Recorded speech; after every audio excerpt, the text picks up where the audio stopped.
Hello and welcome back to Comics Over Time. This season, which we're calling Murdock and Marvel, a history of Marvel Comics starring Daredevil, we're breaking down the year in the comic book industry in two parts. In part one, we'll look at the state of the comic book industry as a whole, as well as what things were going on in society that may have impacted the comic book industry during that year. We'll talk big picture about what's going on at DC and independent comics, then we'll shift our focus to Marvel. We'll look at who is creating comics, what new characters or storylines were introduced, and which comics debuted or ended. In part 2, we'll dive deep into Marvel's longest-running characters, Matt Murdock. We'll look at what the year had in store for the Man Without Fear, key things that happened, and who joined or left his world before spotlighting one key issue or story. From there, we'll wrap up the year's discussion with a takeaway before moving on to another year and a whole new discussion. We're excited to have you join us on a trip through comic book history. We are back and we have reached the year it didn't feel like we were ever going to reach. It is 2025. We've reached the modern day, the final episode of Comics Over Time with the focus on Daredevil. My name is Dwayne and with me as always is my good buddy Dan. Dan, how you doing? I'm doing really well. This is a bittersweet occasion in many ways. Yes, it is. We've come to the end of the road. We've done 1965, 1975, 1985, 95, 05, 15. It's been a lot of years that we've covered. But now, here we are. So it's a year so recent that you don't even have to, test your memory at all on it. A year so early, we don't even have Eisner Awards to talk about because they won't be announced for another 3 or 4 months. Comics continued to thrive this year. Movie tickets continued to sort of dive this year in sales. It was, in fact, a great time to be a comic retailer. It was a very bad year if you happen to be a political cartoonist in the United States. All in all, there's a bunch to talk about. So let's go and get started on the year that was last year, 2025. Yeah. It is so weird that we finally reached right now, basically. So yeah, and like we said, this is bittersweet because this will be the final episode of Comics Over Time for a while. We're going on hiatus after this week for an undetermined amount of time. We're probably picking it back up sometime in summer to maybe early fall. Both Dan and I have a lot of stuff going on that is taking our attention away from comics and Daredevil. We're still going to probably both watch the show and talk about it, so we'll have to figure out something so that we can do that and then talk to you about it later. I've started reading Saga, which Dan has been trying to get me to do for years now at this point, and I'm absolutely loving it. I'd loved a chance to talk to Dan about that and all of you, so we're coming back eventually. Just in the short term, there'll be a bit of a hiatus, so thank you all for joining us throughout this entire run, this very, very long one. We really appreciated hearing from you and having you join us each and every week. Yep. But as Dan said, we've got one more year, so let's jump in and let's talk about the year in comics. The year in comics. Okay, 2025. I can kind of remember some of these movies that came out last year. I went to, several of these, caught a couple more of them on streaming. They're actually, I feel like last year was actually a pretty decent year when it came to movies. Well, I mean, maybe. So here's the thing. There were fewer of them than there have been at any time in probably 15 years. Yes. Right? As far as movies based on comics, you have to go back to basically the birth of Iron Man and the start of the MCU to find a year with this few comic book properties. We had Old Guard 2, which debuted only on Netflix and got relatively rough reviews. That actually was in theaters, Old Guard 1, at least for a little while. So that's a little bit of a downgrade. Red Sonja was only for one day in theaters and then went direct to video and pay-per-view. Made $271K in the one day it was in theaters. It actually is, I think, not a terrible movie. It didn't get great reviews, but it wasn't bad. But obviously the people who made it didn't think it was strong enough to warrant actually pushing for a full release and the like. So that's not great. Sure. We had two kids movies, Dogman, which made 145 million, but got an A+ cinema score and great reviews. I don't know why this didn't make more money than it did, to be quite frank. But I suspect it's going to have a massive run on, DVD sales or Blu-ray sales or streaming or whatever. The SpongeBob movie came out this year, the third one called Search for SquarePants, also made about 150 million, a little more than Dogman, like 166. So kids movies didn't make as much as some of the kids movies had been making in previous years. We had a couple of them that definitely would have been theater releases a couple of years ago that went straight to video. And then we have 3 Marvel movies that came out this year and 1 DC movie. So first off, early in the year we had Thunderbolts, Asterisk, which after it came out and then after initial marketing they revealed was actually entitled New Avengers. They didn't want to confuse people, so they really confused people instead. So that made 382, or brought in 382 million. Most estimates said that to break even, a Marvel movie needs to make about 450 or so, just because of production costs and marketing and everything. So probably lost some money. It had decent reviews, really bad marketing. Yes. And I think it was challenging. I actually liked Thunderbolts. It's a really good movie. I think that, like, and it also sort of shifts. It was unconventional as far as an MCU movie goes. It was very much not about the big bombastic third act, big kaiju monster like thing fighting other big kaiju monster like thing with huge spectacular CGI effects going on all the times. Yep. Yeah, it was interesting that basically the resolution was a group hug instead of the other sort of thing. I think it was a good movie. It was a good attempt to try something different. If they'd have done this when they were at their height, I think people would have responded really well to it.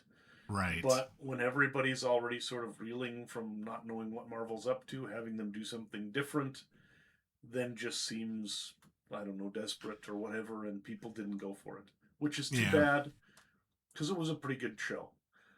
Then the other spring movie was Captain America: Brave New World. Brought in 415 million, so also probably lost a little bit of money. Definitely was not a blockbuster. This one got a B- cinema score, which is the lowest cinema score rating in the entire MCU to date. So really, I have a hard time believing that the movie was that bad. Like, have you watched it? Yes, I saw it in theaters. I went and saw it because I was actually really excited to see Sam Wilson as Captain America. I was really excited to see how they were going to use Giancarlo Esposito. Spoiler alert, that wasn't that great, I will say. But then like bringing back the guy who played the leader from way back when, and we had a cameo from Liv Tyler in this. There were things to like about it, and I think, Anthony Mackie as Sam Wilson as Captain America was really good. I think revealing that Harrison Ford, Thaddeus Thunderbolt Ross, is Red Hulk basically in the trailers sort of shot themselves in the foot. Yeah, no, there were definitely mistakes made at all levels. I actually didn't really enjoy this one. I thought it was just sort of plotting.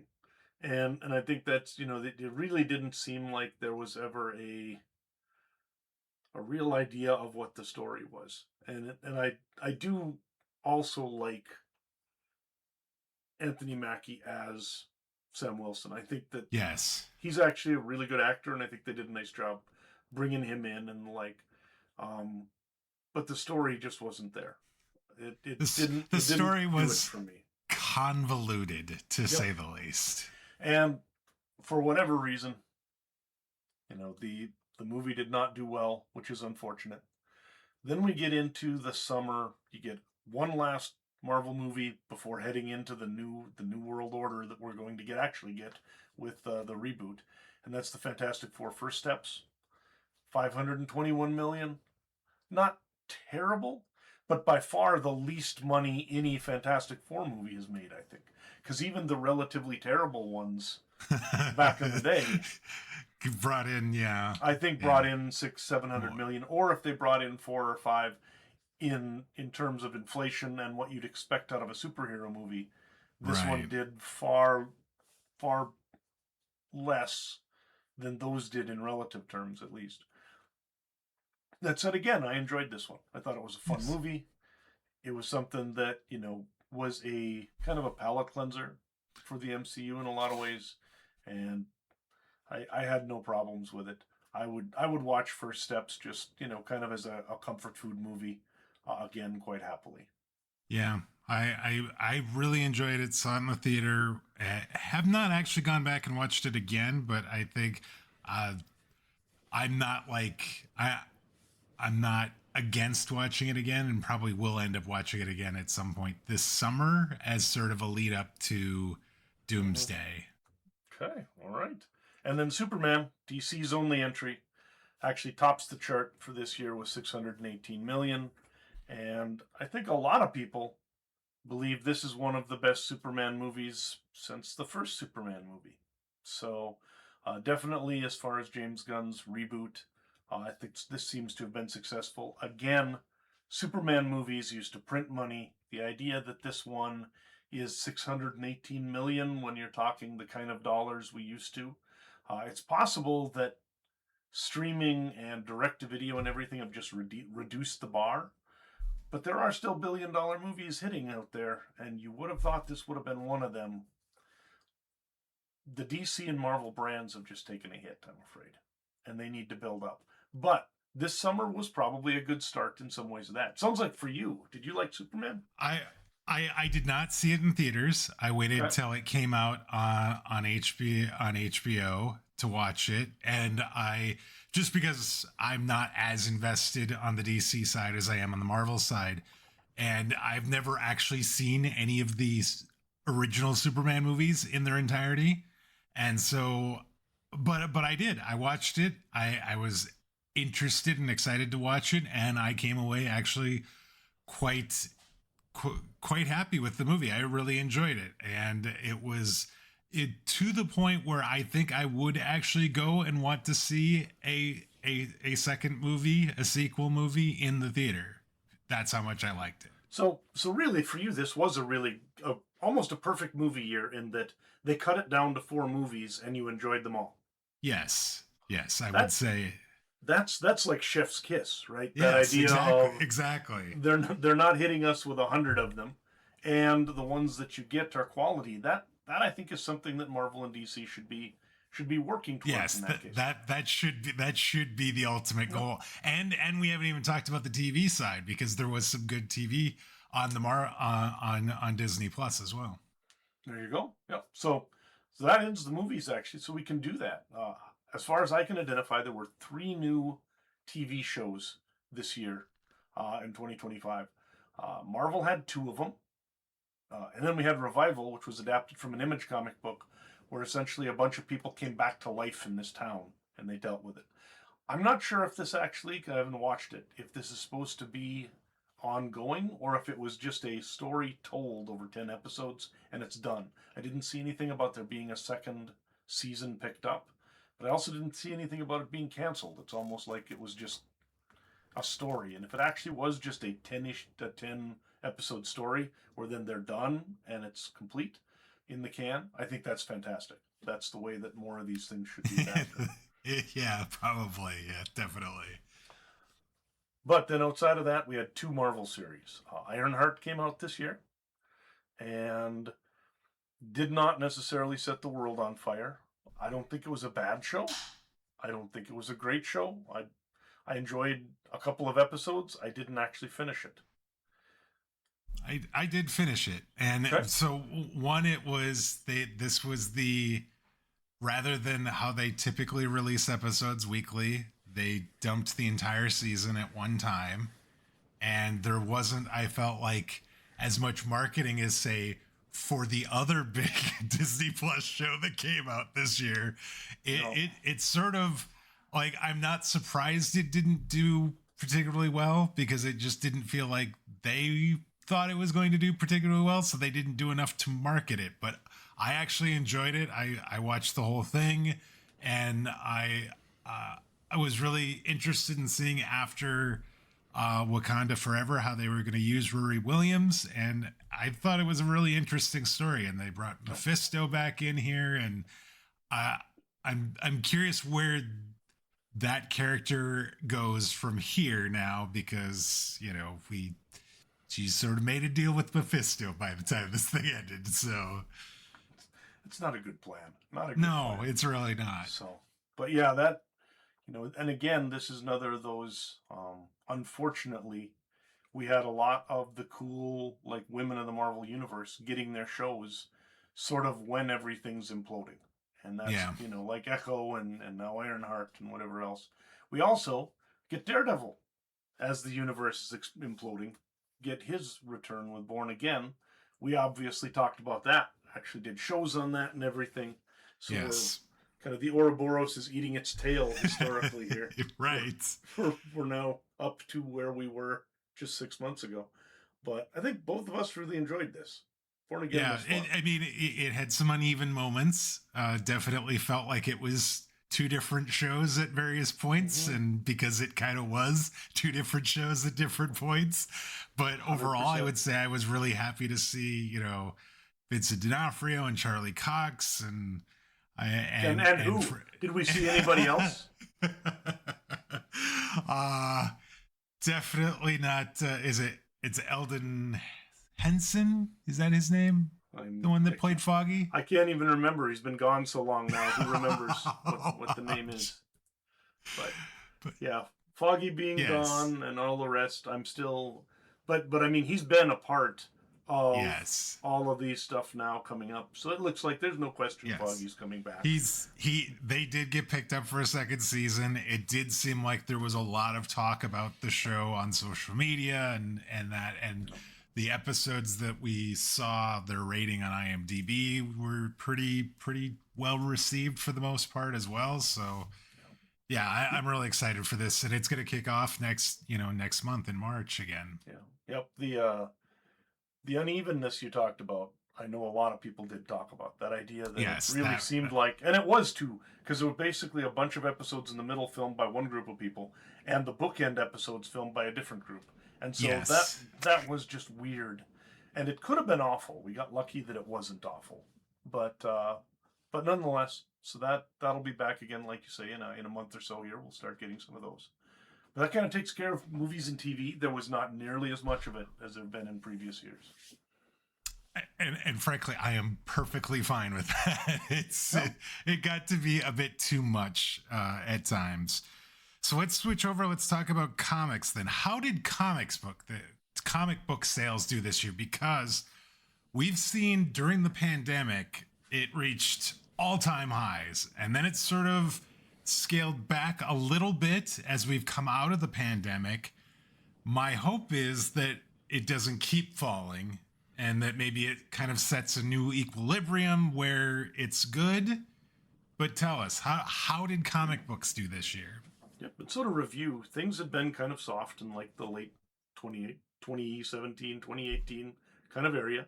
2020 and in through the pandemic, we had a massive uptick as people couldn't go anywhere and they bought comics. So 2021, 2022, massive years. 2022, the highest year in the history of comics for sales, over 2 billion. 2023, we took a little bit of a dip down as people started to go outside. Last year, things in 2024 actually ticked back up again. So we've been going way up, and then we took kind of a dive a ways down, and then a little bit of a tick up. And so nobody really knows what was going to happen.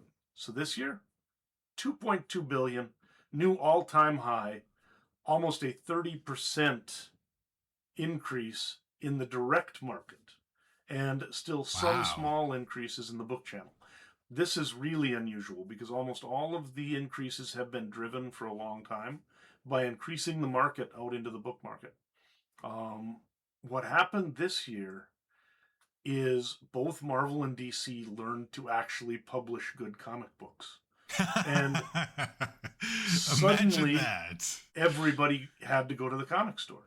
So between the fact you have, um, all of this stuff coming from the Absolute line from DC, Marvel and its Ultimate line, for the first time in a long while, you had people who didn't want to wait for things to hit trades, and they were Sure. actually going out and getting them as they came out in comic stores. Both Marvel and DC have kept things like the Absolute Batman and some of these reprinted to the point where you can still get a lot of those. Like the early copies of, like, first printings of Absolute Batman #1 are already hundreds of dollars. But you can still get later copies at the comic store basically for cover price on a lot of these. So people are going to the stores. Book Channel did also grow to around 1.2 or 1.3 billion. But the direct market nearly hit a billion, up from 765 million last year. DC, top market or top direct market publisher in market share, actually. Marvel's still ahead of them overall because they were stronger in the book channel still somehow. But that Absolute line was driving a lot of the actual new readers and the readers who were heading into stores. So specifically Absolute Batman, Gunn's movie universe, like that Supergirl graphic novel. A lot of that sort of stuff was very popular. And then also DC came out with these $9.99 compact editions, which have sold like hotcakes as well. Huh. So Okay. they've had a lot of really good ideas, and it's been paying off. One interesting thing that's very different from what's happened the last decade or so is that much of this sort of influx, especially at the comic stores, involves new, younger male readers coming into the hobby, or what they call reactivated male comics readers who are returning because of Absolute Batman and sort of the overall absolute frenzy that's been going on over at DC, which is interesting because not only comics, but books just in general have been hemorrhaging male readers for a long time. Men just don't seem to read that much, especially in America anymore.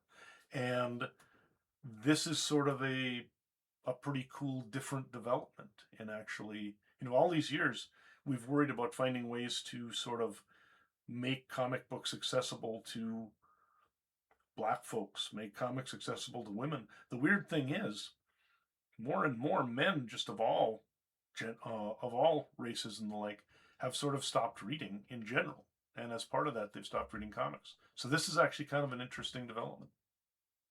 That is really interesting. Mm-hmm. So besides this like absolute line that was going on at DC, what are some of the other big comics that were that sold really well, or things you want to highlight from 2025? So I found something on Reddit looking for sort of best of lists and the like, because of course, again, we don't have Eisner nominations yet. We don't have anything like that. Um, and because it's just last year, it's not like I've read anything more than the stuff I bought this year yet, right? Right. So, but there was somebody called Comic Book Canon out on Reddit who actually had gone out and found something like 150 top comics of the year lists, and then concatenated them all together to get a master list. So Gotcha. this is my kind of person. Whoever Comic Book Canon is, I'm a fan. Yeah. But the top book that they came up with is actually an independent book called Tongues, which has been publishing for a while. It's being collected as well. Outside of that, a lot of the Absolute stuff, Absolute Martian Manhunter, people have been loving. Absolute Batman, Absolute Wonder Woman. Um, the once in well, no, Power Fantasy, which is one of my favorite books. Assorted Crisis Events. Uh, Ginseng Roots it's by Craig Thompson, the same guy who did Blankets back in the day, is a really interesting book.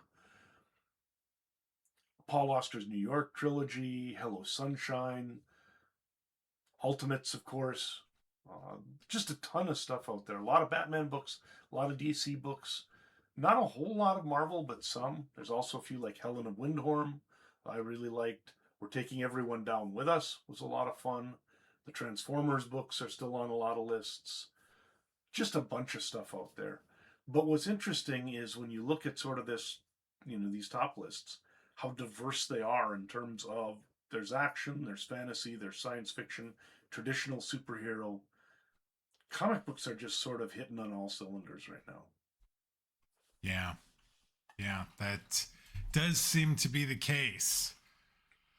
Let's talk comic book news. Were there some big things happening around the comic book industry, or things of note that we should talk about? I was looking for people doing sort of lists, looking to see some of the things that I'd been looking at. And Rob Selkowitz, somebody who I look at a lot for current stuff, and he'd had a list sort of talking about some of the big things happening this year. And a couple he indicated were like Diamond sort of going out with a bang, not in a good way, like in a stink bomb, bad smelling kind of way. Okay. What they've been doing this year, according to a lot of folks, is essentially taking inventory that had been stored with them by publishers so that it could be sent for resupplies of orders, Right. reselling that out to comic stores, and then instead of paying the publishers for it, they're using that money to help pay down their own debts and essentially stiffing the publishers. That's not good. Really? Essentially No. seizing inventory, essentially. They're also having a tough time actually paying their debts, relatively behaving badly. I think there's a good chance that Diamond is headed for significant bankruptcy and maybe even might be done with the way things are going. So that's going to cause trouble, and it has been causing trouble. Sure. We're also seeing new digital marketplaces, things like Neon Ichiban, Inky Pen, Sweet Shop, and some of the existing players in the digital space, like Global Comics and Webtoon, are getting a lot more attention than they did in previous years. So there's this kind of money being invested into the digital marketplaces, probably because as you're seeing more and more success with the paper books, there's that idea that there's interest there, and they want to find a way to get it in the digital side as well. No, that makes sense. Outside of that, was looking around just to see what things are going in news. We did have Tessa Hulls becoming the second comic artist to ever receive a Pulitzer Prize for a graphic novel. It was called Pulitzer Prize for Memoir or Autobiography for her book Feeding Ghosts. Of course, the first one to get one would have been Mouse. So pretty important to get a second one to go on the shelf next to that. Right. We had a comic artist and editorial cartoonist resign at the Washington Post. That was Ann Telnaes. One of her cartoons was actually rejected for publication at the Post because her point of view was not supported by the editors. What the cartoon was essentially was various real-life billionaires offering cash to a huge statue of Donald Trump. So sort of like them, offering money at the golden calf, right? Yeah. So she ends up having to resign her post because of that. Later in the year, she also won the Pulitzer Prize for editorial cartooning for the exact cartoon that the Post was too cowardly to publish. So, oh gosh, how good of a newspaper can you be if you're too cowardly to print the best cartoon made that year? So that kind of sucks. We also had another political cartoonist in America, Kevin Colliger, also called Cal, was fired by the Baltimore Sun, and according to him, this was because of his political views that were critical of U.S. President Donald Trump. So we had two different cartoonists at least lose their job because of the fact that their papers were afraid to print content critical of Trump. And then in May, it was also revealed that PBS actually cut out a scene from the documentary Art Spielman, Disaster is My Muse, which was a Spielman documentary that had been worked on for a while. Spielman had comments in it that were anti-Donald Trump, or there was an anti-Donald Trump comic he drew. They just took that out of it so that there was no longer any anti-Trump content, which of course really? also caused a substantial amount of controversy, especially with the documentary makers who were evidently not on board with this change. It's just PBS just chopped it out without really anybody's consent. So if you happen to be a fan of the free press in America, you might want to find another country, or really start worrying about getting it back here, one or the other. So, Yikes! Wow.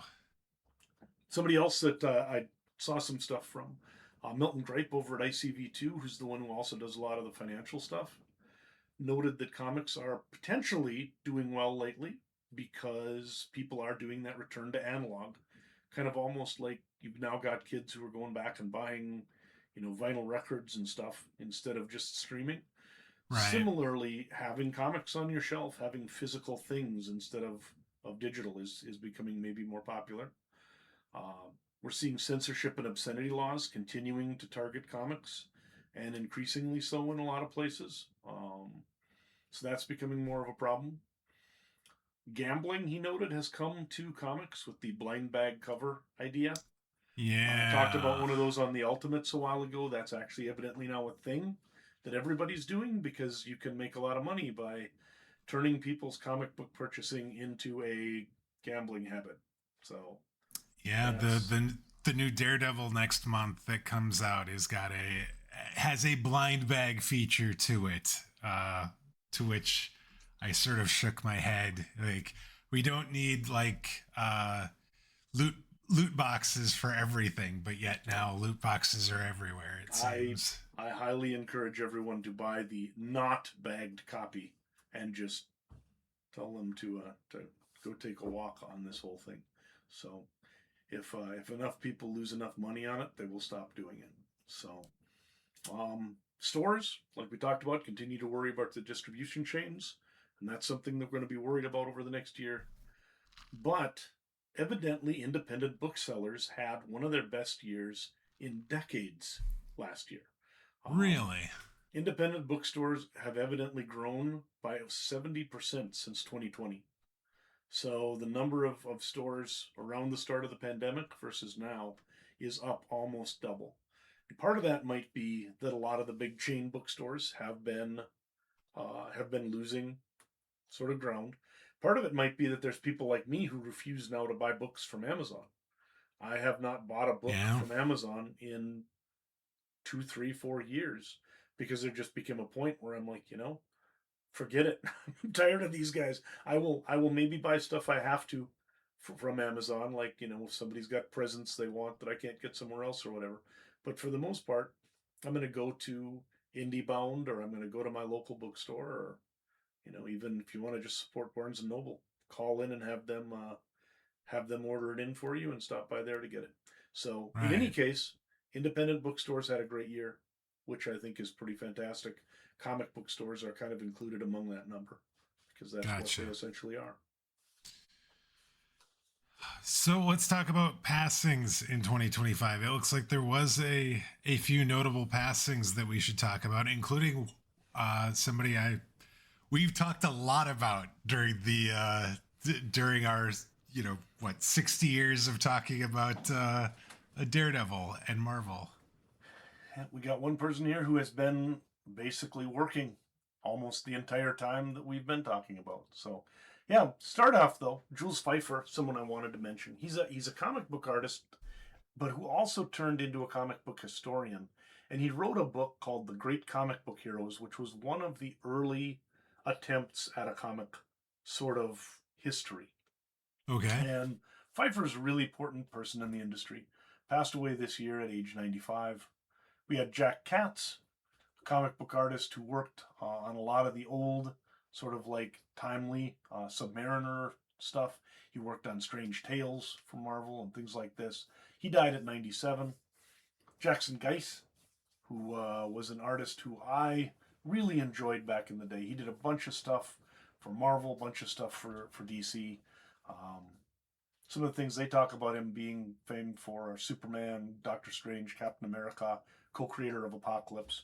For me, it was his time on The Flash at DC, and then his Micronauts work, of all things, over at Marvel was one of the things that I most when I think Jackson Geiss, actually myself, it's his work on the Micronauts books. We had Peter David, who we've read a number of Peter David stories. Got a chance to visit with him a number of times at conventions. Really nice guy. Um, he passed away at age 68. He, of course, did a lot of work on Incredible Hulk, Aquaman, Young Justice, all of these sorts of things. Really, really a good guy. And then the guy you referred to, our man Jim Shooter, Yes. starts out at age 12 on Legion of Superheroes when basically nobody even realizes they've just hired a kid. He then works for DC until he goes to college, comes back afterwards, works at Marvel. At age like 23 or 24, he takes over as the editor-in-chief at Marvel Comics. Is there for quite a long time. Obviously, there's people who love Jim Shooter, there's people who hate Jim Shooter. But between Marvel and then Valiant and everything else, you just can't make a history of American comics without him being a central figure of it at some point. Very divisive, Right. but with things like the Secret Wars tie-ins that he worked on and a lot of the things he did with sort of getting Valiant and the like into some of the deals that brought additional capital in. Just a really important guy on the business side, and he wrote some pretty fantastic comic books too.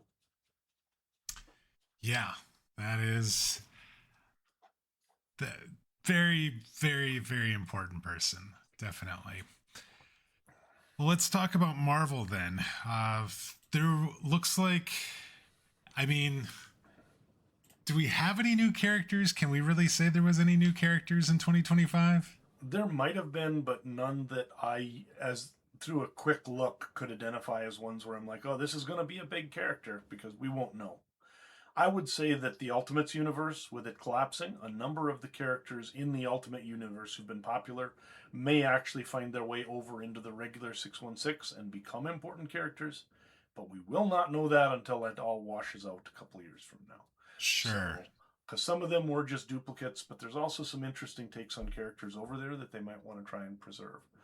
Yeah, that makes sense. What about events?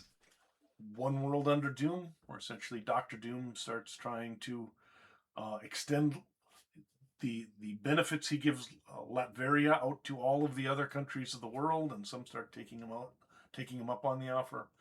We also have Imperial, which is sort of a Marvel Cosmic, and then Age of Revelation on the X-Men side. So a number of different events, but the only one that was really big was One World Under Doom, which was like 72 books along with the tie-ins. So Wow. yeah. Pretty good sized event there. Do you have any other notes about Marvel this year? Mentioned the Ultimates universe is careening toward its finish line. We got some of the beginning of the end of the Ultimate universe just as the year was winding down. It is still technically going as of now in 2026, but we are down to like final events and the like. So we'll know what happens with that sometime soon. Just two notes, sort of fans of the show type of thing. Jed MacKay has taken on the X-Men, and evidently a lot of people say this is one of Marvel's better books for the year. I've not read them yet, but now there's enough of them on Marvel Unlimited that I probably should go out and give them a try. Haven't read X-Men in a while, so that'll be interesting. And then Daredevil, Cold Day in Hell was pretty fantastic and is my pick of the books I've read for the best comic of the year for Marvel. So there you go. And I didn't even realize, I haven't read that. Like I missed that as far as trying to get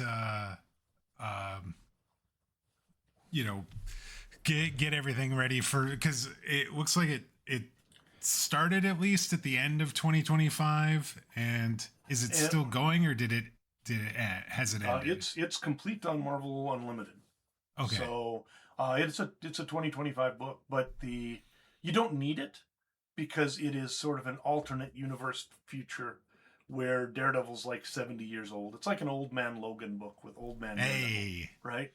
But it's written by it's written by Charles Soule, who's just a fantastic writer, and it's drawn by Steve McNiven, who's an absolutely astonishing artist. And so you've got just two top creators going out and causing mayhem for the heck of it, with no regard for continuity, and so it's pretty fun. Sure, there we go. Okay. So you mentioned we don't have Eisner Award winners or even nominees as of yet. Nope. Do we have anything with regards to the Eisners to this point? We have the Hall of Fame judges' choices. Okay. So as I've got nothing else, I will give you these, and then we'll call it good. Okay. As usual, they are clown carring in a ton of cool people. There's a lot of people here, yeah. But a lot of them are really impressive names. We've got Edwina Dunn, Oliver Harrington, Don Heck, who of course drew with tons of stuff for Marvel and DC. He was an Iron Man artist for a long time. Abe Kennickson, Paul S. Newman, Hector Hermann Osterheld, did the Astronaut or the Eternaut books that are currently available from Fantagraphics. Tom Palmer Sr., he actually inked Tomb of Dracula and a bunch of other stuff. He was essentially the only guy who knew how to properly ink Gene Colan. And so he's going in the Hall of Fame simply for being the only guy who could not screw up Colan's fantastic penciling. Nice. Jimmy Swinnerton, Bob Bowling, Jerry Conway, co-creator of The Punisher. He helped with Firestorm, a bunch of other characters. Conway's one of my favorite writers of the 70s and 80s. Dennis Cowan, who's one of the co-founders of Milestone Comics, somebody who also just wrote and especially drew tons of stuff over the years. Another creator I really liked. Mike Friedrich, I have all of the copies of Star Reach from back in the day. He was the guy who pioneered this idea that there should be essentially something in between the underground comics and the mainstream comics that had sort of grown-up comics with a wider appeal that weren't quite so racist and sexist and, potentially going to get retailers put in prison for putting them on their shelves. And a lot of his stuff was pretty fantastic. Lee Mars, an early feminist cartoonist. Go Nagi. Bud Plant was actually one of the first people in doing a lot of our distribution stuff. So Bud Plant Distribution was around for a long time. Dave Sim goes in, creator of Cerebus. He would have been in a long time ago, probably, if not for all of the scandals he's produced. This is one of those, Barry Bonds making it into the Hall of Fame finally. Once everybody's just sort of decided to not worry about all of the reasons he shouldn't be in there anymore. But that's all of them. A really good crew. That is, yeah, that a big group, but it sounds like a very deserving group of people getting into the Eisner Hall of Fame this year. Absolutely. All right, Dan, before we jump in and talk about Daredevil, you mentioned Cold Day in Hell as a really good book this year. Did you have any other favorites you want to spotlight from 2025?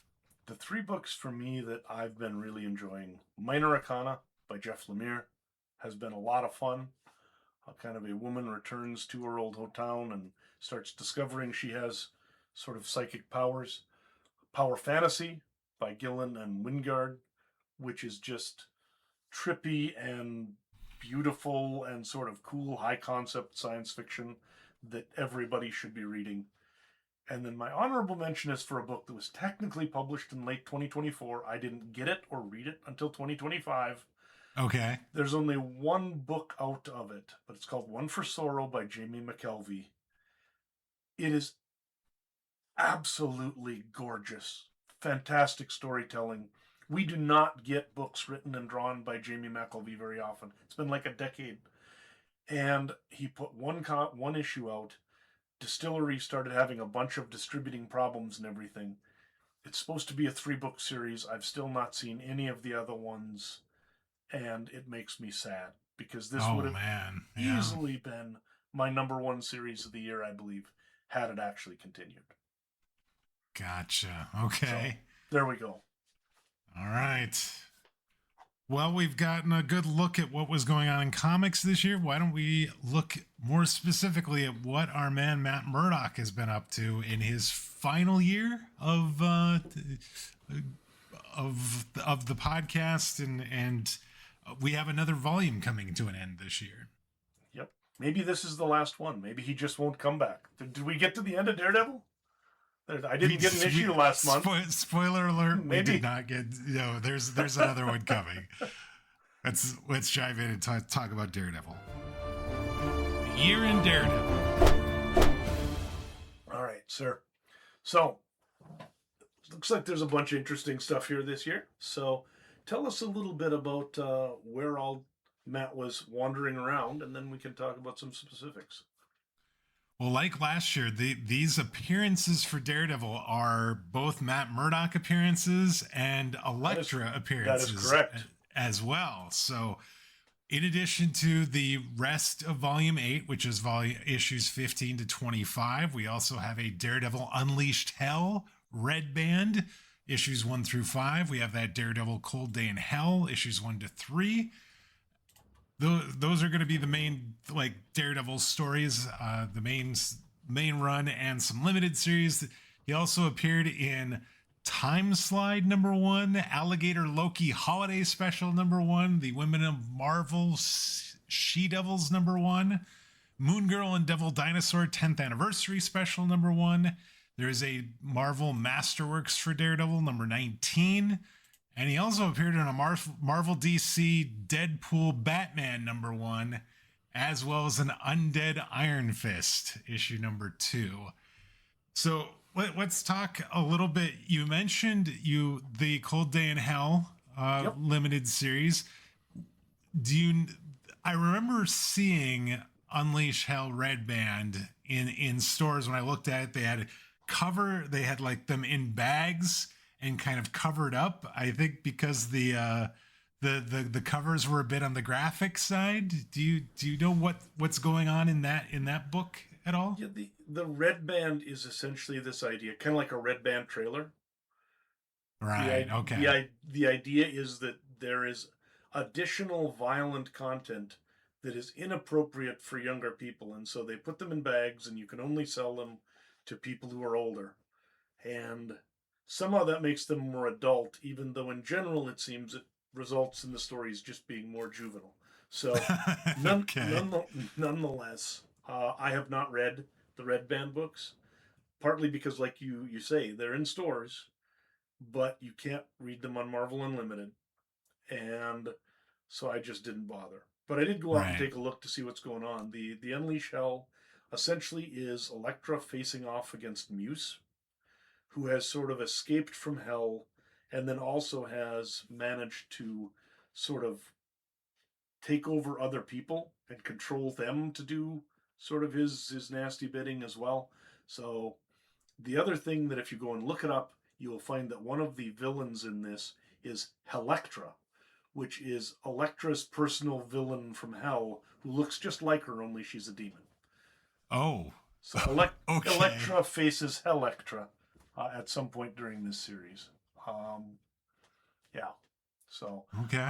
I did read Women of Marvel She Devils just to see what's going on. And it's more of just a spar, essentially, between Elektra as Daredevil and Wolverine, the female Wolverine, and then Bloodline, who is Blade's daughter. So okay. 3 of the bloody women of the Marvel Universe hanging out in the Savage Land, just sort of fighting each other for fun, and then stuff happens. Sure. So yeah, those were relatively entertaining, and then I really would recommend taking a look at that last one. Daredevil Cold Day in Hell starts essentially sometime in the future. Matt looks like he's about 70 years old. The world has, as usual, completely gone to heck. Everything's a disaster. He's lost his powers, and then something happens to give him his powers back, and he heads out onto an adventure and ends up running into the Punisher, or part of the Punisher, running into Bullseye, running into all sorts of old friends and enemies, and then having kind of a last adventure there. So. Gotcha. Okay. All right. So as far as the creators on the main Daredevil run, it is Saladin Ahmed doing the writing across these final 10 books as well. So he was the writer for the entire Volume 8 run.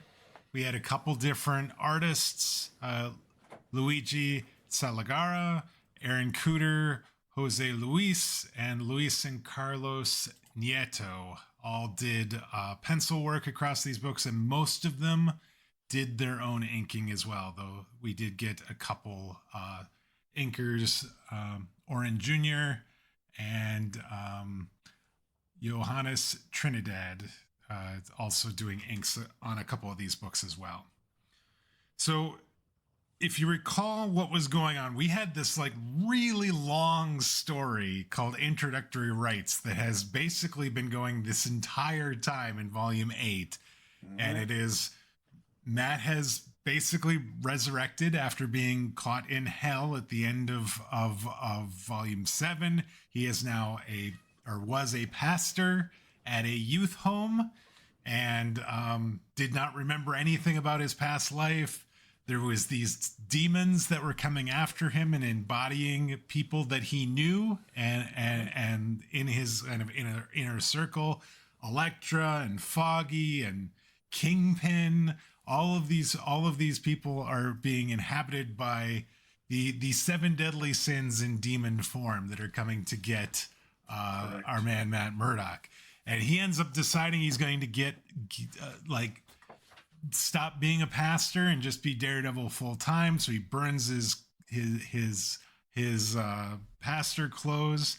But one of the kids that he was kind of caretaking for, Jason, found out that he was Daredevil before he kind of went away from that. And then that kid ran away and was being sought after by the demons and Bullseye and all this sort of thing. And so as the year ended, there was this monster that was attacking people in Hell's Kitchen. Jason was missing. And Matt's now going to be Daredevil full-time going forward, it seems. So is that just a priest thing, do you think? Do priests, when they decide to leave the priesthood, just sort of like burn everything? burn their clothes? You wouldn't just return them to like the parish so that someone else would be able to use them? Or is this a... I don't know. Maybe it feels more he's like so dramatic. Symbolic or something. So dramatic. And of course it's a bad idea because, he's been basically using the power of God to get rid of all these people, and he's like, I'm going to stop using my big advantage. But and then also Elektra and him are not doing well right now. I don't know if you're going to talk more about that. She's kind of kept her distance, and then he is like sort of interested in getting back together with her once he realizes who she is and kind of gets his memory back, and she seems to be sort of a bit standoffish about it. So, right. So that's basically how we ended 2024. So as we open 2025, the introductory rights storyline continues.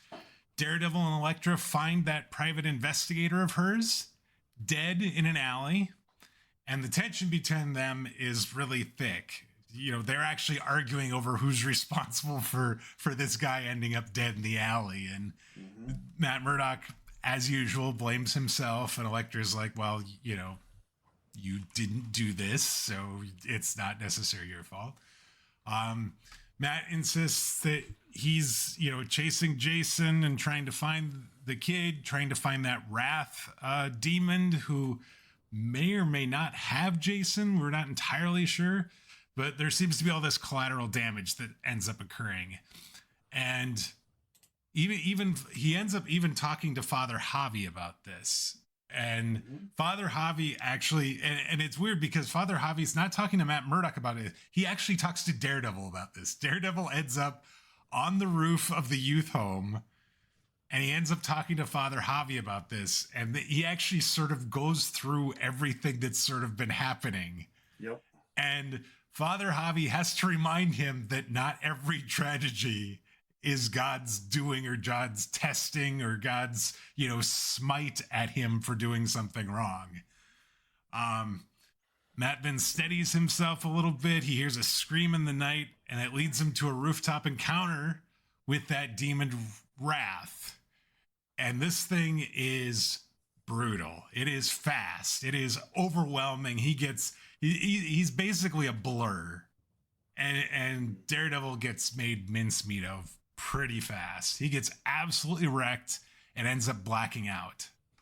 He looks like a big dog, kind of like a big wolf. He's like this giant wolf thing. You know? Yes, but really powerful and really makes quick work of him. Matt ends up waking up back in like this like seedy apartment that he is in at this hotel, and he awakens to a door knock, and there's nobody there, but there is a legal summons from Nelson and North Legal Services.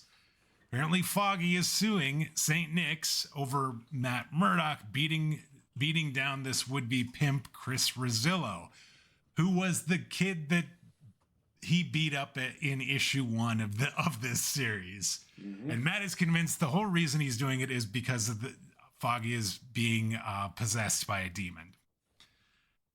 He talks to Foggy, tries to get him to drop the case, ends up trying to exorcise the demon with scripture and prayer, only to learn the hard way that when he burned his priest clothes, he kind of gave up that power. And so the demon just sort of laughs at him. He ends up taunting him, says judgment is coming.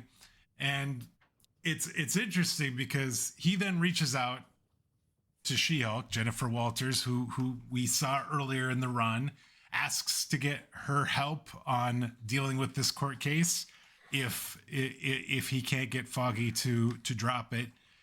And she ends up having to decline because the way Foggy's maneuvered it, he's going to close the place down unless Matt himself defends the youth home.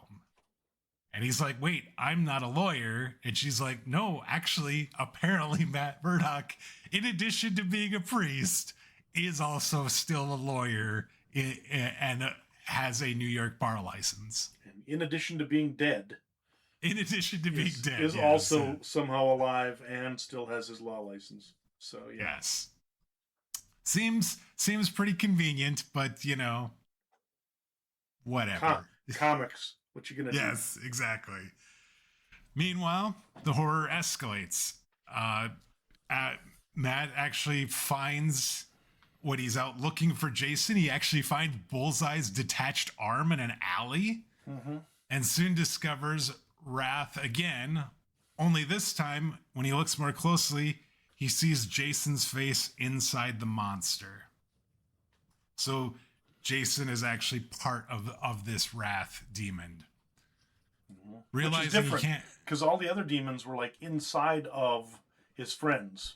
Yes, but this demon has somehow been big enough or whatever. It's absorbed the kid inside almost and is just carrying him around, demon style.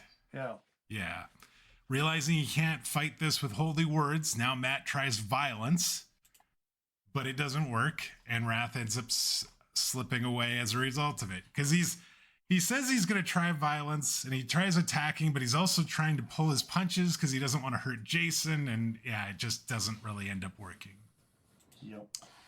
Back at St. Nick's, the kids are divided. Some are happy to see Matt when he shows up. Others are angry and afraid. And as Foggy challenges him to beat him in court, we learn that where Cole North has been, because apparently he went missing throughout all this, we see North barely alive with Wrath looming over him. So Wrath is, in addition to having Jason, is also kind of holding Cole North captive. We end up getting Matt Murdock returning to the courtroom. And he's trying to defend St. Nick's himself while Foggy, still demon-possessed, basically rips him apart on the witness stand. During a recess break, they go walking into the park. Matt admits he can't beat Foggy. He's like, you're a better lawyer than me. You've always been a better lawyer than me. I have no way of winning, so I'm just going to concede. And that's when the demon Pride gets really angry and actually abandons Foggy in its fury, claiming that Wrath is going to finish off Matt anyway. So he actually defeats the demon Pride just by conceding the court case, and then ends up getting to win the court case because the real Foggy's back and is like, I'll just take care of this. Yeah, it's almost like the wounded Pride. It just was like, well, if you're going to give up, then why am I even bothering or something like this?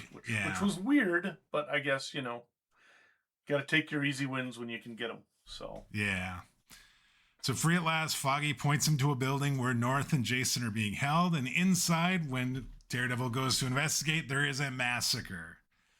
Daredevil eventually finds Cole North, barely breathing, before Wrath attacks him and forces Matt into basically a cruel choice, a 50-50. They end up on a roof, and he's got Foggy Nelson in one hand, and he's got the one-armed Bullseye in the other, and says basically, you have to choose who lives and who dies.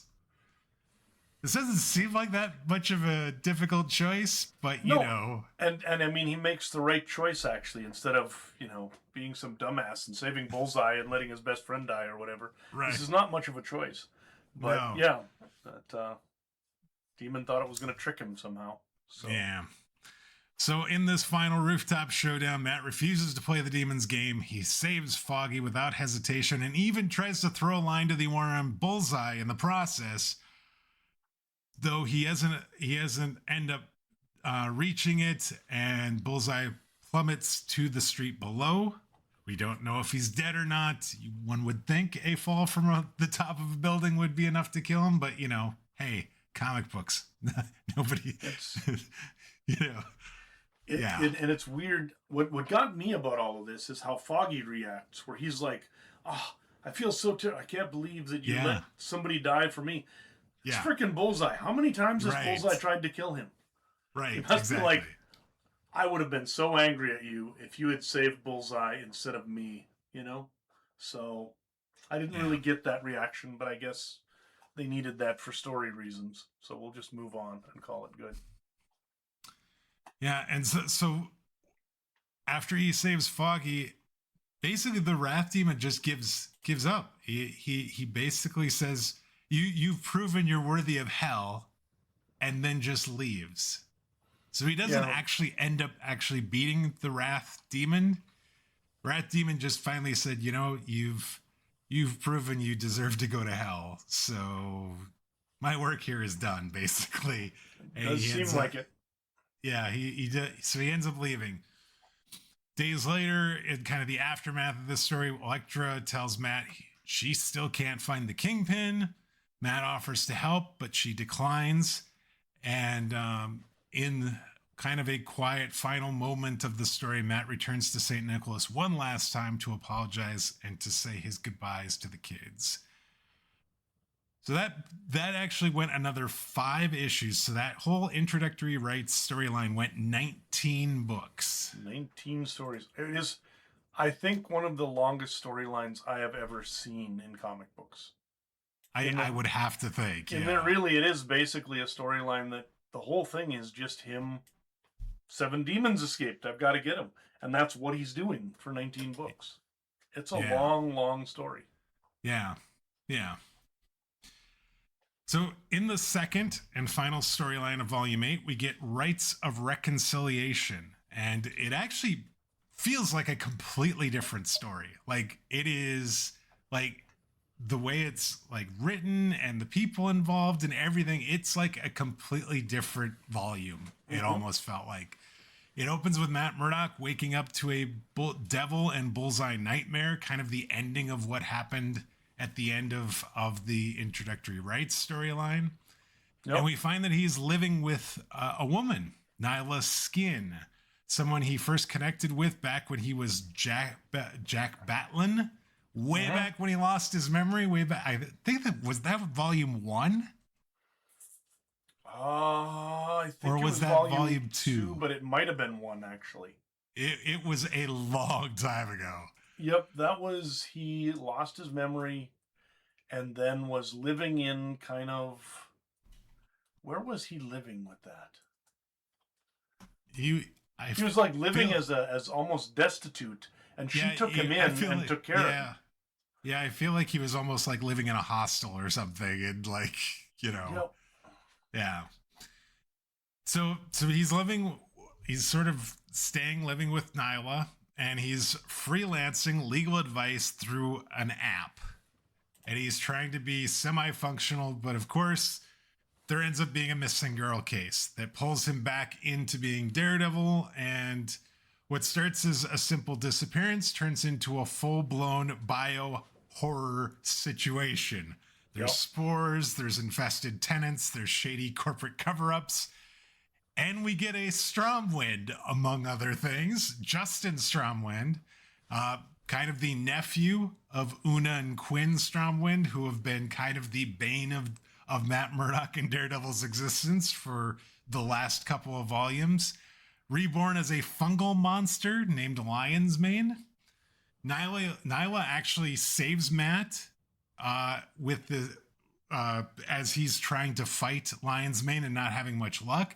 She messages in sort of kind of coded speak as to what maybe he could do to fight off Lion's Mane, and he actually finishes the job by like leaving her, running down the street to this like mom and pop like hardware store and getting this industrial size fungicide, and then comes back and just sort of just kills the place with fungicide, including this Lion's Mane character. Because, you know, sometimes the devil fights mold with hardware store science. But he didn't kill him, because somehow the fungicide just turned him back into the pasty white rich guy that he was before he did this. Yes. Mm-hmm. So that's kind of the start of this story, but then it sort of shifts because we have this new gang in Hell's Kitchen called Nouvelle Direction. They're French, I guess. Yep. Because you know, why not? Matt learns that Cole North has been working with Elektra, even though they're not actually working. Like, you know, Matt and Elektra aren't really talking, and he gets jealous. And Cole North picks up on that pretty quickly and says, you know, hey, cut it out. He's like, sorry. So did you get the idea that North and Elektra are an item at that point? No, I did not. I don't think. Were they supposed to be? I don't know. I think it's just Matt getting jealous. But on the other hand, Elektra is not dumb, and she seems to know everything that's going on. So she has to know that Matt is sleeping around on her. Right. I would assume. I suppose, yes. So I'm just wondering. I don't know that was ever made explicit. But no, I don't think it was. I felt like it was just jealous.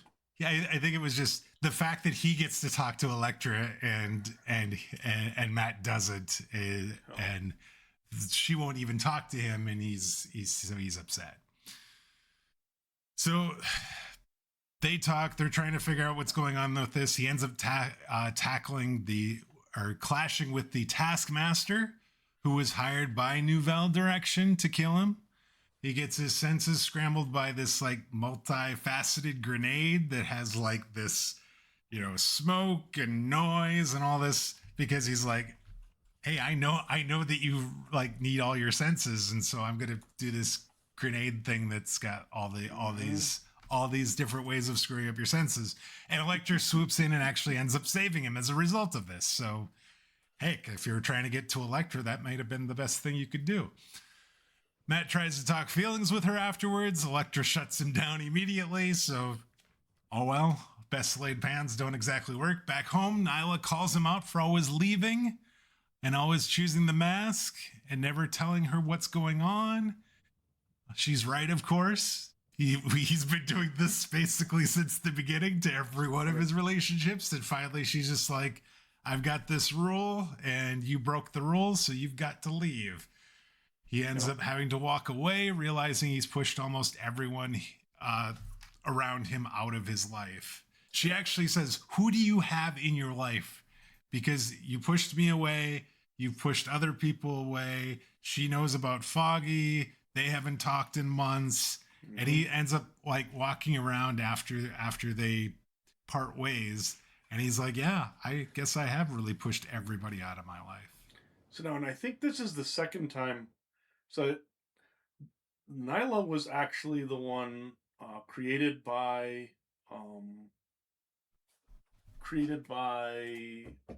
what's her name? I should know this. Nyla was actually first created by Ann Nesenti back in the first series. You were correct. Okay. And she eventually ditched Matt because of the fact when she found out he was blind, she started wondering whether or not he was interested in her without realizing she was black, and that somehow that meant that she didn't know if he really would like her or whatever. So that was kind of one of those things that happened. Then she got in trouble, came back, and eventually then he dumped her and was like, I can't bring you into the dangers of this world or whatever. So they've kind of broken up a couple times previously. But Okay. what I find is interesting here is at some point, I think I was reading something where it's like been 3 weeks since all of this crap started happening when she breaks up with him. So it had been less than 3 weeks since like him and Elektra had their fight, and he's like long term shacked up with a new girlfriend already. Yeah. He wastes little time there, doesn't he? He wastes no time. It's just crazy, absolutely crazy. But so, anyways, yeah, that was that. Yeah. Okay. So Matt's now back to like a seedy apartment thing again, and he's going out and doing the Daredevil thing, and he actually ends up rescuing Father Javi again. He reconnects with Elektra a little bit. They're at least on talking terms again, and they start trying to chase down the real power behind Nouvelle Direction. Bodies begin turning up, gang leaders are executed, scripture written in blood around them. After a brutal bar fight with Wrecker at the bar with no name, trying to get an idea of where some of these leaders of the new gang the Nouvelle Direction might be, there's another grisly discovery. Daredevil and Elektra find outside the bar, basically just down the street, there's another like high-ranking member of Nouvelle Direction that turns up dead, all bloodied, scripture on the like the, I don't know, it was a wall or a fence or something that he was affixed to. But Daredevil finally recognizes the handwriting and the blood and the message that's being stated throughout all this. It's not just gang warfare. He realizes it's the Kingpin. And so the final book of Volume 8, the final book of the Rites of Reconciliation, is going to be our spotlight book. Presumably, once again, another big confrontation between Daredevil and the Kingpin. And I thought that would be a great thing to spotlight. Yeah. Yeah, this is all very weird. It's going to get very weird, people, just so you know. It is a little bit weird. It is. Let's bring it on. All right. Spotlight time. Okay, Dwayne. So, you've decided to choose and I think this is appropriate, the very last issue of the, what do we have, like 40-something year run, 42, 43 years of Daredevil comics. The most recent one at this point. Daredevil Volume 8, issue number 25, published in November 2025. It's the last part of this Rites of Reconciliation, and there have been no Daredevil comics published since. So when we go on hiatus, we can actually say we are up to date with Daredevil as of current. So bring it on. Tell us a little bit about this. Almost like 700 books or something. This is the last one. We're getting pretty close. Yep. Yeah. Issue 25 opens with Daredevil roughing up a street thug for answers about Wilson Fisk. Elektra cuts in with a lead. She's overheard a 911 call reporting a massive man who looks suspiciously like the former mayor tearing apart Sacred Heart Church. So yeah, this seems like this could be our guy. Yeah. They arrive and everything seems calm outside. You know, they're like, did we get this wrong or something? And then a priest gets hurled out the window. He's alive, but their exit tells you exactly the kind of sermon Wilson Fisk intends to deliver this evening. Inside the church, they find Kingpin waiting. Cool, composed. He even offers them a drink like this is just any other conversation. And then it's on. The three of them clash in a fight that we've seen before, yet never grows old. Daredevil and Elektra moving in sync against their oldest enemy, but Fisk isn't the same man. When they question his supposed turn towards God, he reveals something much, much darker. Being possessed by a demon didn't break him, it actually enlightened him. He claims the power Matt once yielded during the exorcism dwarfs gods like Thor and Hercules. And since then, he's traveled the world, studied with holy warriors, prayed and prepared not to repent, but to ascend. This is just crazy. Dad, he thinks he wants to be a god. It's a Doctor Doom turn, essentially. That Yeah. He's gone from being sort of the boss of New York City, this guy who wants to control his area and in many cases to protect his area, to instead being essentially someone who wants, divine authority. What is also weird is that as of this story, there is a reading of this that essentially Wilson Fisk has become sort of a rabid, almost like, if not a Christian, sort of a believer in Christianity to the point where he wants to steal the power of God, right? Right. And Matt Murdock is currently essentially a certifiable devil that has been given the stamp of good housekeeping by actual hell itself. Right. And so they have completely turned around in terms of sort of the quote-unquote side that they're playing with. But the idea is that Daredevil now is the guy who's going to hell, who's doing good stuff and trying to be a good man. And you have Wilson Fisk, who wants the power of sort of, the Christian God, only to do all of the worst things with it that you shouldn't be wanting. To smite man, yes. Yeah, like the worst angel in the history of angels. Yes. This is quite the I hadn't actually thought about exactly where we were at, but yeah, that's basically where we're at here. This is sort of crazy. And as the story continues, Elektra kind of bluntly asks, so you want to become a god? And Fisk doesn't laugh. He doesn't really acknowledge her, really say much of anything. Instead, he ends up tapping this bracelet that's on his wrist. An electric current surges through both the heroes, dropping them instantly, completely immobilizing them, leaving them helpless on the floor. And then Fisk calmly declares that he will never act out of fear again, and then just brazenly walks out of the church without a care in the world. Just conviction with whatever he plans on doing next. Yep. So once that electro current fades and they're actually able to move again, Matt wants to chase down Wilson Fisk immediately, and Elektra stops him. This isn't some street brawl anymore. This is something much bigger that requires some level of strategy involved in it. And she's like, you can't, you're in no shape to go fight Wilson Fisk the way he is right now. You need to, we need to regroup. We need to take some time. She actually says, when was the last time you ate something? And he's like, I don't know, like 2 days ago or something. And so in the aftermath of this, the conversation shifts.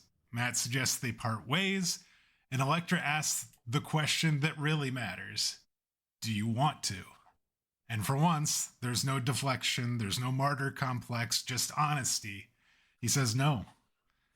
They agree to go to dinner, and then she says whatever comes after, they'll face it together, without fear. And we get this full page panel of the two of them together on a rooftop, as they tend to be. And that's the way Volume 8 ends, and that's the way 2025 ends for Daredevil. And as you point out, we don't get another new Daredevil run in the main Daredevil line until next month, March 2026. A new era of Daredevil starts with Stephanie Phillips and Lee Garbett are going to be on the title next month. Yep. And it looks like Daredevil continues to be Daredevils for the most part. That we're going to have two of them. It is interesting because it seemed like they had sort of made that decision to pull the two of them apart, and again, like you said, the martyr complex and everything else. But here we are for the it is a relatively hopeful kind of positive ending. So Yeah. Yeah, I was actually like, this is, given where we started, I could not think of a kind of a better way this could have ended for Matt Murdock, if I'm being perfectly frank. no, it's this is a pretty good turn. I mean, obviously, I think Foggy's still angry at him. I think he's still got a lot of bridges broken. Right. But yeah, I mean, considering he was dead not that long ago, this is a pretty significant upgrade from where the last book like series ended with him dead and in hell, I think. Yes. So yeah, 25 difficult issues, but definitely an upgrade from dead and in hell. So Yeah. we'll see how it goes. I'm trying to decide what I thought of Volume 8. Like, I wouldn't necessarily, don't think it was bad. It just, it just didn't quite measure up to, we've talked about this a couple times. It just doesn't match up to some of the like really great stories that we've had in kind of the more recent runs of Daredevil, and but that would be a really hard level to reach and consistently reach. Yeah, I think for me the problem I had with it really is that stories that try to deal in a fantasy fictional context with religion at this level of reality, at this level of sort of like depth, really can sometimes get bogged down. And this one was Daredevil's always about religion, but usually it's just a pretext for him to whine, right? In Yes. in the last couple of years, it has become very much a core part of the Christian God's really there looking at you and deciding what you do, and to the point where at part of this, Murdock's literally like, I think God sent me back to Earth just so that he could send demons after me and taunt me. And that's why the priest had to like slap him and say, you just think too much of yourself, right? Yeah. But did we ever find out how he came back? No, not really. I Yeah, don't it I doesn't don't feel like he remember. even knows necessarily. It's like somehow he was released with the seven sins, but I Yeah. don't know how or why. No. I don't know if we missed an annual where he came back or we missed something else. Any readers out there who happen to have known it? As of right now, it appears he just got better. And Yeah. however he got better, ended up bringing back some bad company with him.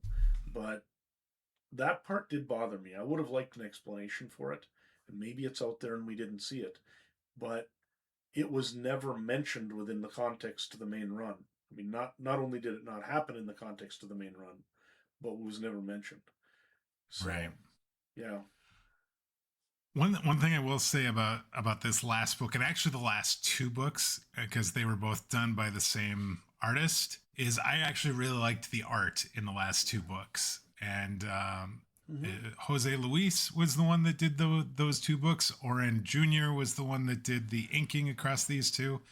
I really liked the way they looked. I thought they looked really like, they felt to me like the best books of this entire run as far as the look goes, and like they did a really good job of showing action but also showing a good level of detail, and then like the fight with Daredevil and Elektra and Kingpin there in the church at the end, really I Yep. thought looked really good. I can see that. One thing, I mean, if we're talking about art that I will note bothered me or that I did not like, John Romita Jr. did the covers for pretty much all of these. They looked old and boring and I did not like the covers for these. They were very sort of 1980s kind of covers. Okay. It didn't really do it for me at all. And you have artists inside who are doing some really cool stuff. I'm increasingly starting to wish that books would let the actual person who's doing the art inside do the cover art. A lot of times they don't, because they've got people who are specific cover artists who are just fantastic. Right. But in general, I think, yeah, like the art in those last couple books, the artists themselves are doing a nice job. Well, why not let them do the cover? So I don't know. So JR Jr. I know is one of your favorites. So this is the Romita versus Perez battle will continue with us into the ages probably, but such is the way. They're both Hall of Famers, so we're both wrong and we're both right. There we go. So there we go. That is Daredevil brought up to the modern day. I have to say, I really enjoyed going through all of these books. We don't have time to do a full sort of breakdown of everything that we read, all the books, but like when we were trying to figure out like if we were going to do this, we talked about doing this immediately after doing Moon Knight. We ended up shifting and doing, kind of a MCU versus comics sort of review first. But I'm glad we ended up shifting back and doing this because I really, really enjoyed seeing all the different versions of Daredevil throughout the years. And like I said, I think my appreciation for Daredevil as a character has reached sort of new highs because I already felt like from the MCU and the TV show and the little bit that I had seen that I really liked the character. But now I like the character even more now as a result of reading all these comics. Yeah, I have a greater appreciation for the character. I mean, I think I've read Daredevil, forever and the like, but I hadn't realized how consistent a lot of his storytelling was. I'd thought for a long time that Daredevil was a book that had real highs and real lows. And there were some of those early on. Yeah. But for the last 30 years, there's only been highs. Like, it's been varying degrees of high. Like I would say this last story is one of my least favorite of the 21st century. And it wasn't bad. It's just I do think it got a little bit tied up in some of the religion stuff, and 19 issues to complete a story is a long time. It's a bit ridiculous, yeah. But it has been enlightening, and I've enjoyed it a lot. Enjoyed going through this with you. So, wonder how many episodes did we do? How many episodes have you and I been here, and the folks been with us who are finishing up with us? Over 100 probably on Daredevil. Because 60 years, and a lot of them had 2 episodes.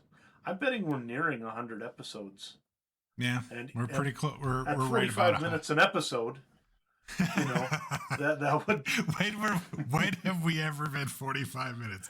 We've talked about wanting to be 45 minutes. That's the closest we've ever came to 45 minutes. I kid. So yeah, we probably 125 hours of Daredevil or something we've talked. So yes, it's been a lot of fun. We've got one more set of rapid fire questions to get through before we wrap things up. All right, sir. So, who is Matt Murdock in love with this year? So I'm going to say it's Elektra, despite him being in a relationship with Nyla Skin for several issues in this book. In fact, even while he's with Nyla, he admits that he thinks about Elektra when he's alone. So yeah, he's in with Elektra, and the fact that they ended up sort of together at the end sort of feels right. There you go. Biggest villain of the year?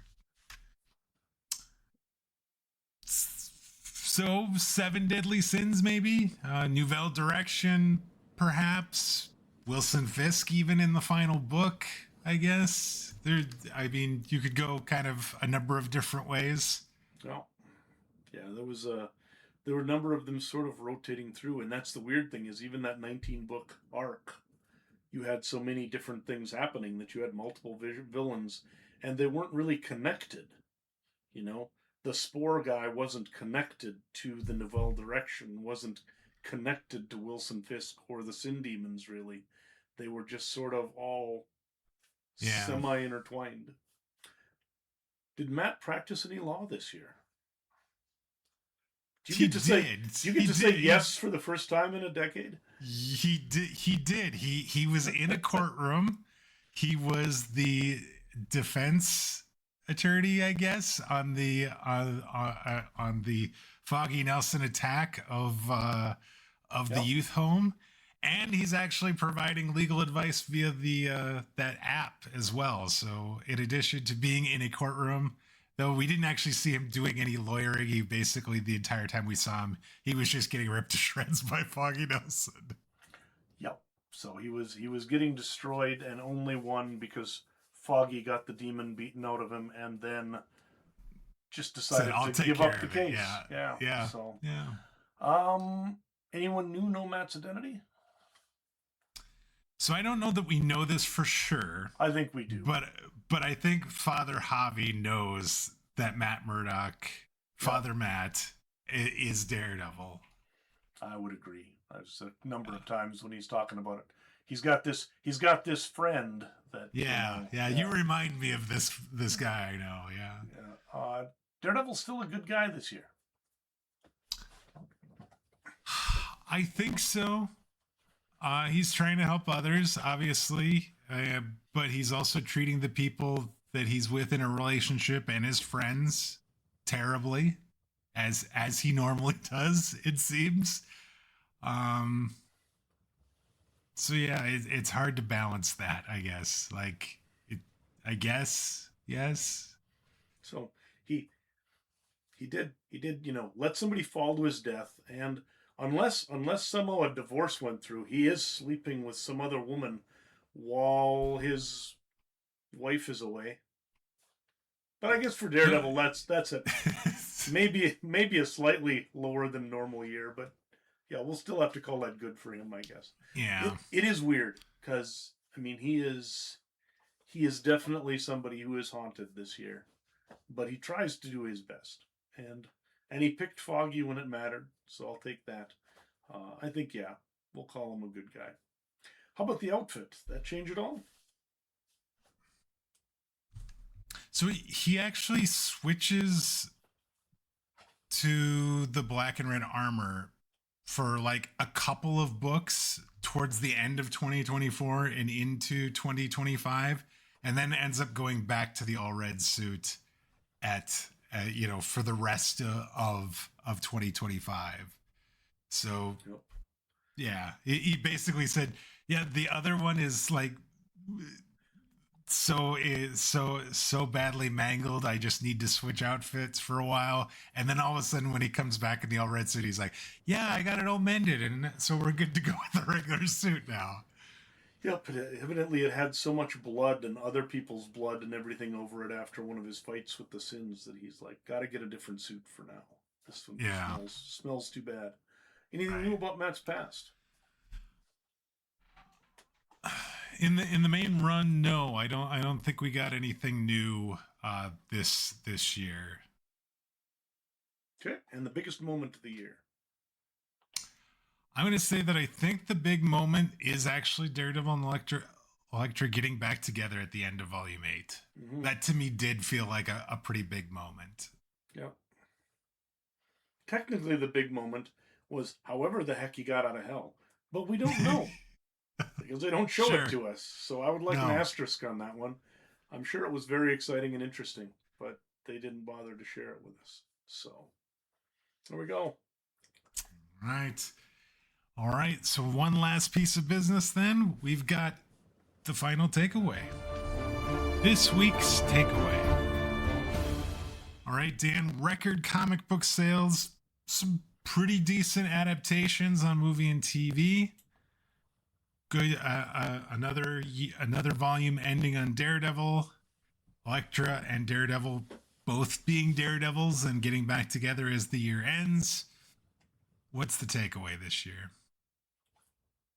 For me, the takeaway, I think, is that we have now gone through 60 years of comic book history. And probably every other year during that time, for a lot of it, we've been talking about how it's been a fun year.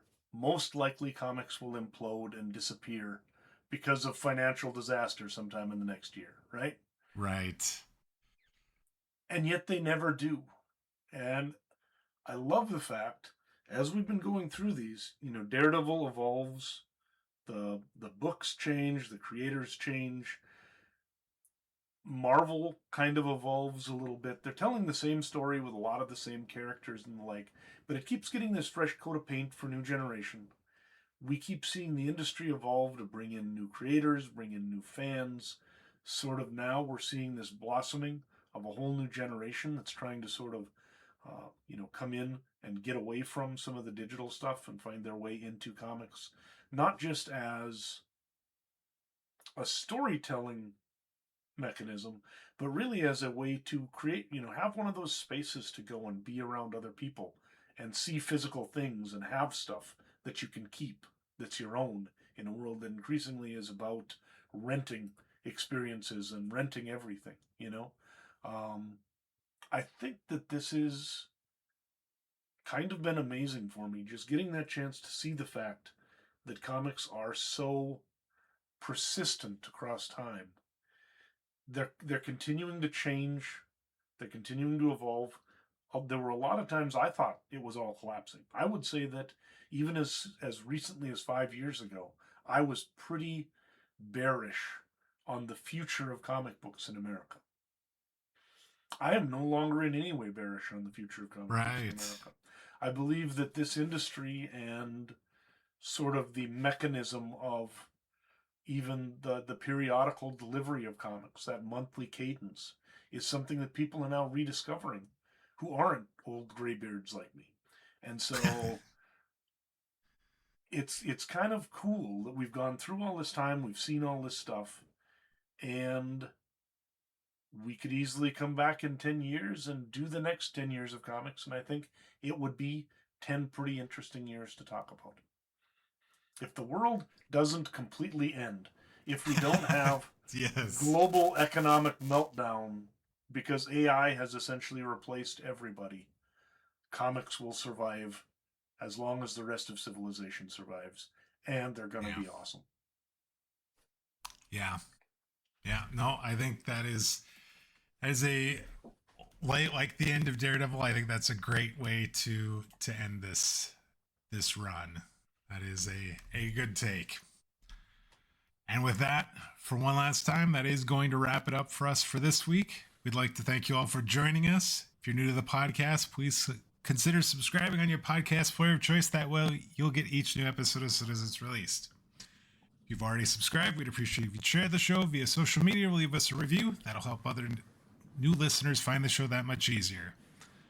Now, whether you're new to the podcast or you've been with us from the beginning, we'd love to get your thoughts on this week's show.